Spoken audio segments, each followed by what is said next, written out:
The First Barbary War, also known as the Tripolitanian War and the Barbary Coast War, was the first of two Barbary Wars between the United States and the four North African states known collectively as the Barbary States. Three of these were nominal provinces of the Ottoman Empire, but in practice autonomous: Tripoli, Algiers, and Tunis. The fourth was the independent Sultanate of Morocco. The cause of the war was pirates from the Barbary States seizing American merchant ships and holding the crews for ransom, demanding the U.S. pay tribute to the Barbary rulers.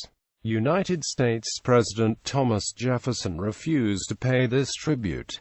Background and overview. Barbary corsairs and crews from the North African Ottoman provinces of Algiers, Tunis, Tripoli, and the independent Sultanate of Morocco under the Alawid dynasty were the scourge of the Mediterranean, capturing merchant ships and enslaving or ransoming the crews provided the Muslim rulers of these nations with wealth and naval power. The Roman Catholic Trinitarian Order, or Order of Mathurans, had operated from France for centuries with the special mission of collecting and dispersing funds for the relief and ransom of prisoners of Mediterranean pirates. According to Robert Davis, between 1 and 1.25 million Europeans were captured by Barbary pirates and sold as slaves between the 16th and 19th centuries. Barbary corsairs led attacks upon American merchant shipping in an attempt to extort ransom for the lives of captured sailors, and ultimately tribute from the United States to avoid further attacks, as they did with the various European states. Before the Treaty of Paris,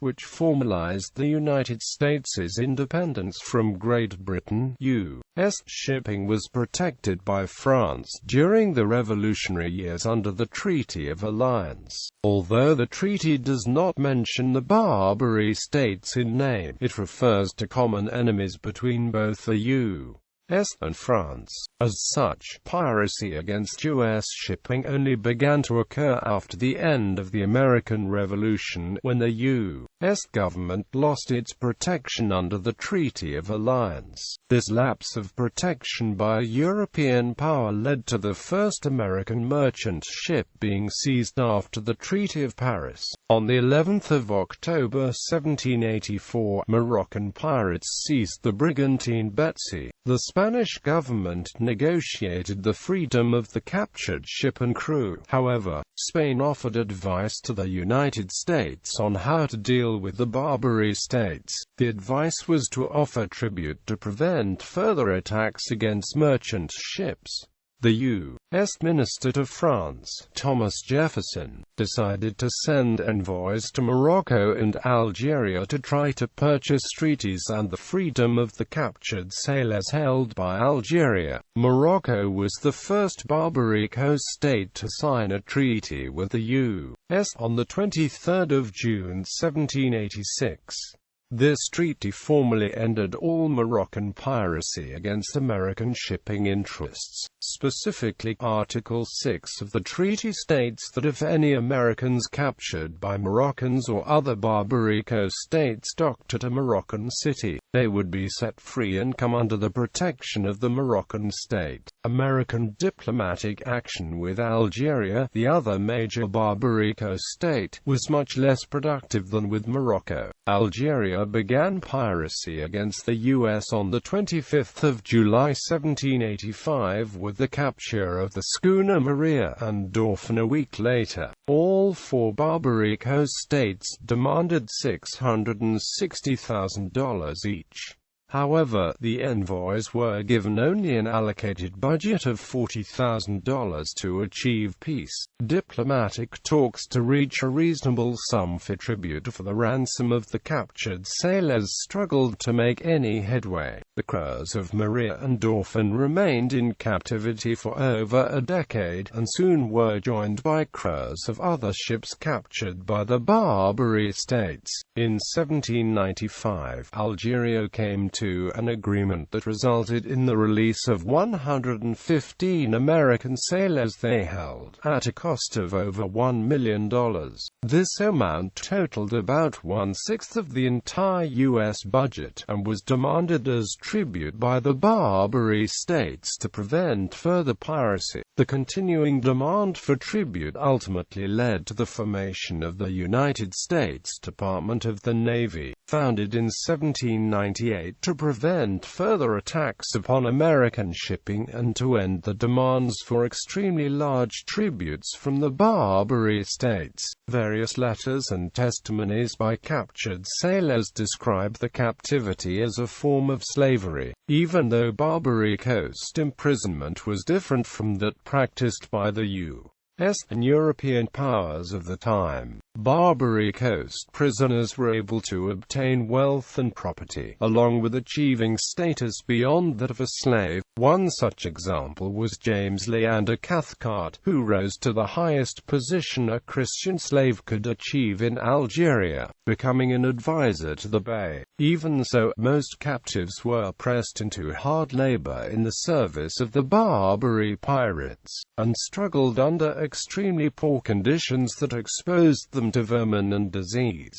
As word of the treatment reached the U.S. through freed captives' narratives and letters, Americans pushed for direct government action to stop the piracy against U.S. ships. In March 1786, Thomas Jefferson and John Adams went to London to negotiate with Tripoli's envoy, Ambassador Sidi Haji Abdrahman. When they inquired concerning the ground of the pretensions to make war upon nations who had done them no injury, the ambassador replied, "It was written in their Quran, that all nations which had not acknowledged the Prophet were sinners, whom it was the right and duty of the faithful to plunder and enslave, and that every Mussulman who was slain in this warfare was sure to go to paradise." He said, also, that the man who was the first aboard a vessel had one slave over and above his share, and that when they sprang to the deck of an enemy's ship, every sailor held a dagger in each hand and a third in his mouth, which usually struck such terror into the foe that they cried out for quarter at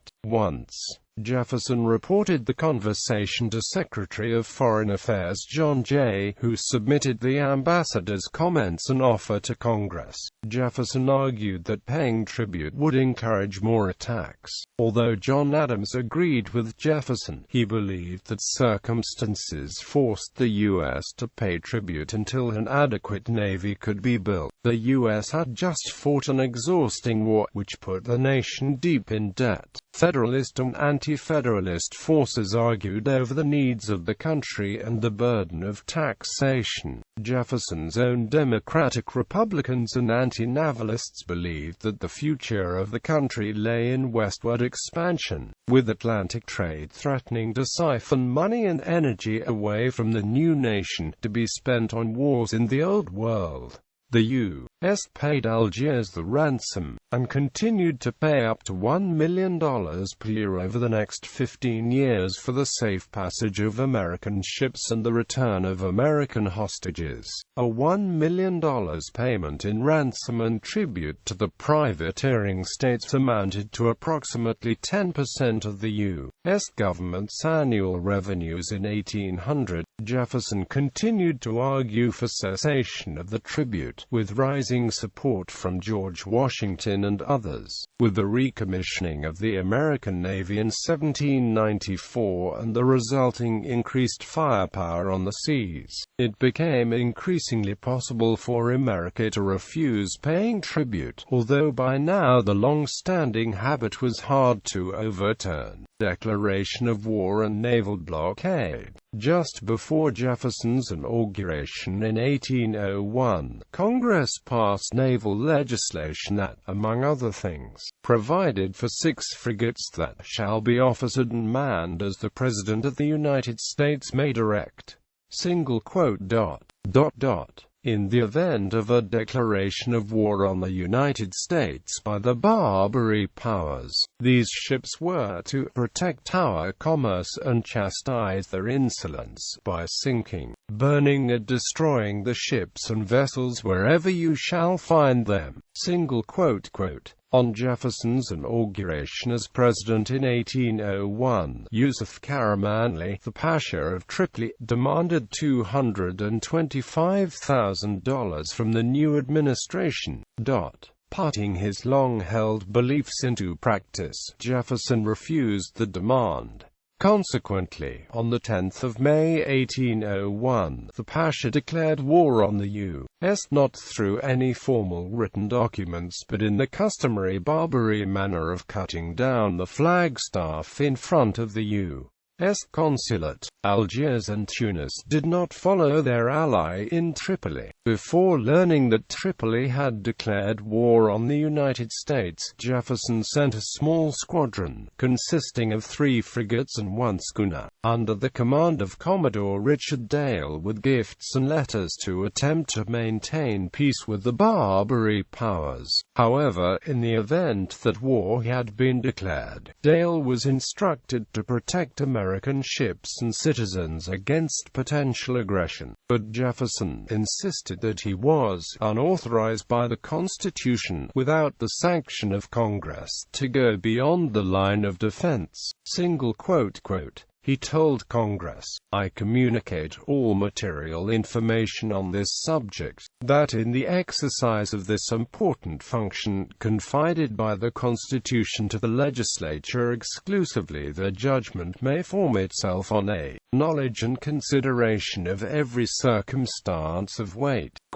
Although Congress never voted on a formal declaration of war, they did authorize the President to instruct the commanders of armed American vessels to seize all vessels and goods of the Pasha of Tripoli, and also to cause to be done all such other acts of precaution or hostility as the state of war will justify. The American squadron joined the Swedish flotilla under Rudolf Cederström in blockading Tripoli, the Swedes having been at war with the Tripolitans since 1800. On 31 May 1801, Commodore Edward Preble traveled to Messina, Sicily, to the court of King Ferdinand IV of the Kingdom of Naples. The kingdom was at war with Napoleon, but Ferdinand supplied the Americans with manpower, craftsmen, supplies, gunboats, mortarboats, and the ports of Messina, Syracuse and Palermo to be used as a naval base to launch operations against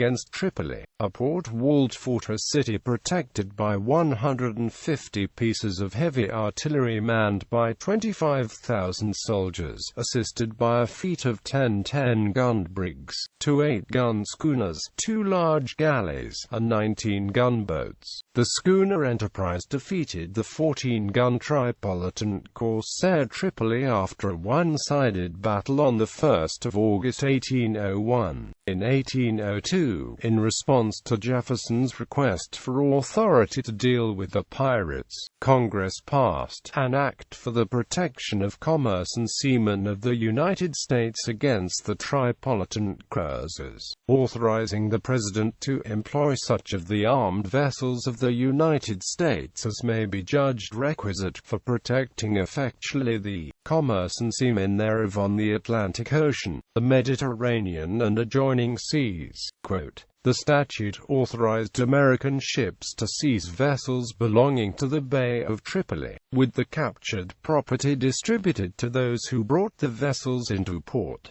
The U.S. Navy went unchallenged on the sea, but still the question remained undecided. Jefferson pressed the issue the following year, with an increase in military force and deployment of many of the Navy's best ships to the region throughout 1802. Argus, Chesapeake, Constellation, Constitution, Enterprise, Intrepid, Philadelphia and Siren all saw service during the war under the overall command of Preble. Throughout 1803, Preble set up and maintained a blockade of the Barbary ports and executed a campaign of raids and attacks against the city's fleets. Battles. In October 1803, Tripoli's fleet captured Philadelphia intact after the frigate ran aground on a reef while patrolling Tripoli harbor. Efforts by the Americans to float the ship while under fire from shore batteries and Tripolitan naval units failed. The ship, its captain, William Bainbridge, and all officers and crew were taken ashore and held as hostages. Philadelphia was turned against the Americans and anchored in the harbor as a gun battery. On the night of the 16th of February 1804, Lieutenant Stephen Decatur led a small detachment of U.S. Marines aboard the captured Tripolitan ketch rechristened Intrepid, thus deceiving the guards on Philadelphia to float close enough to board her.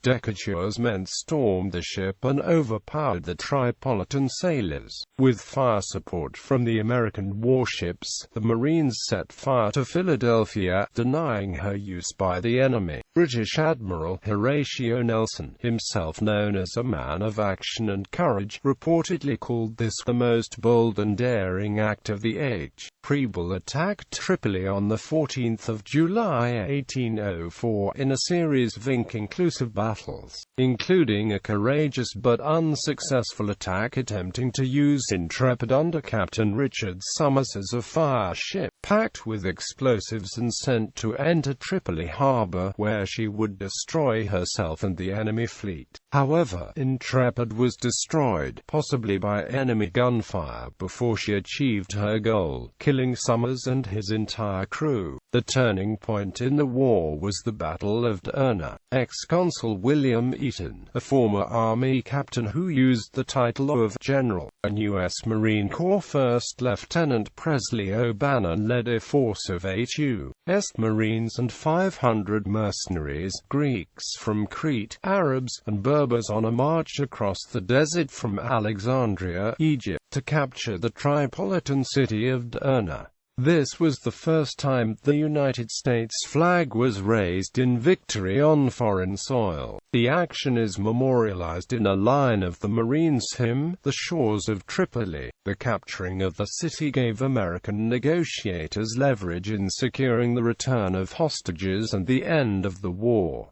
Peace treaty and legacy. Wearied of the blockade and raids, and now under threat of a continued advance on Tripoli proper and a scheme to restore his deposed older brother Hamid Karamanli as ruler, Yusuf Karamanli signed a treaty ending hostilities on 10 June 1805. Article 2 of the treaty reads, "The Bashaw of Tripoli shall deliver up to the American squadron now off Tripoli, all the Americans in his possession, and all the subjects of the Bashaw of Tripoli now in the power of the United States of America shall be delivered up to him, and as the number of Americans in possession of the Bashaw of Tripoli amounts to 300 persons, more or less, and the number of Tripolino subjects in the power of the Americans to about 100 more or less, the Bashaw of Tripoli shall receive from the United States of America the sum of $60,000, as a payment for the difference between the prisoners herein mentioned. In agreeing to pay a ransom of $60,000 for the American prisoners, the Jefferson administration drew a distinction between paying tribute and paying ransom. At the time, some argued that buying sailors out of slavery was a fair exchange to end the war. William Eaton, however, remained bitter for the rest of his life about the treaty, feeling that his efforts had been squandered by the State Department diplomat Tobias Lear. Eaton and others felt that the capture of Derna should have been used as a bargaining chip to obtain the release of all American prisoners without having to pay ransom. Furthermore, Eaton believed the honor of the United States had been compromised when it abandoned Hamid Karamanli after promising to restore him as leader of Tripoli. Eaton's complaint complaints generally went unheard, especially as attention turned to the strained international relations which would ultimately lead to the withdrawal of the U.S. Navy from the area in 1807 and to the War of 1812. The First Barbary War was beneficial to the reputation of the United States' military command and war mechanism, which had been up to that time relatively untested. The First Barbary War showed that America could execute a war far from home, and that American forces had the cohesion to fight together as Americans rather than separately as Georgians and New Yorkers. The United States Navy and Marines became a permanent part of the American government and American history, and Decatur returned to the U.S. as its first post-Revolutionary War hero.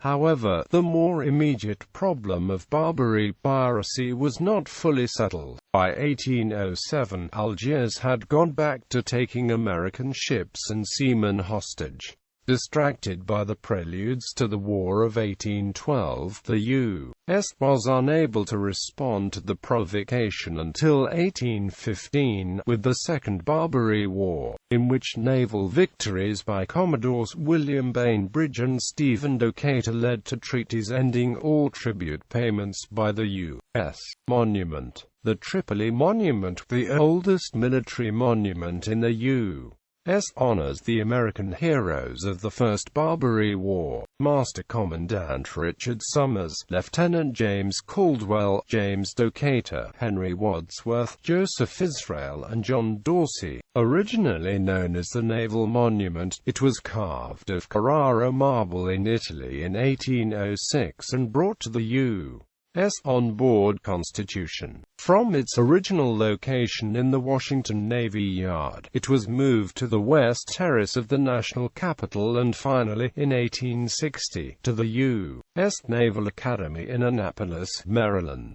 Bibliography. Keynes, Edward. Undeclared War. Penn State Press. ISBN 978-0271-02607-7. London, Joshua E. Victory in Tripoli. How America's War with the Barbary Pirates Established the U.S. Navy and Shaped a Nation. New Jersey, John Wiley and Amp. Sons, Inc. ISBN 0-471-44415-4. Whipple, ABC. To the Shores of Tripoli, The Birth of the U.S. Navy and Marines. Blue Jacket Books. ISBN 1-55750-9662.